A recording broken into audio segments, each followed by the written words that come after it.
మీ business ఏదైనా మీ ఊర్లో promotion చేయాలంటే అది సుమన్ టీవీతోనే సాధ్యం. ఇప్పుడే సంప్రదించండి. రెండు తెలుగు రాష్ట్రాల్లోని ప్రజలు భారీ వర్షాలతో తీవ్ర ఇబ్బందులను ఎదుర్కొంటున్నారు. కొన్ని చోట్ల ముఖ్యంగా విజయవాడ, ఖమ్మం జిల్లాలో కురుస్తున్న భారీ వర్షాల కారణంగా తీవ్ర విషాదంలో కొట్టుమిట్టాడుతోంది. వరద పరిస్థితి మరీ దారుణంగా ఉండడంతో ఏపీలో సీఎం చంద్రబాబు, తెలంగాణలో సీఎం రేవంత్ రెడ్డిలు స్వయంగా సహాయక చర్యలను పర్యవేక్షిస్తున్నారు. ఈ నేపథ్యంలో వరద వల్ల ఎన్నో కుటుంబాలు రోడ్డున పడ్డాయి. ఈ పరిస్థితి చూసి చాలా మంది తమ వంతు సాయం చేసేందుకు ముందుకొస్తున్నారు. వారి శక్తి మేరకు సాయం ప్రకటిస్తున్నారు.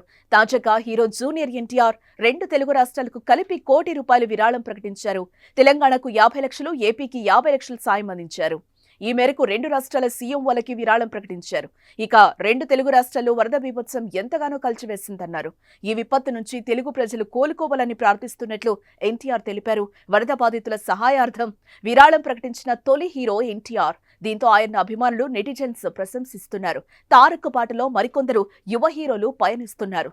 ఎన్టీఆర్ ను బాగా లైక్ చేసే విశ్వక్సేన్ సైతం ఏపీ సీఎం రిలీఫ్ ఫండ్ కి 5 లక్షల విరాళం ప్రకటించారు.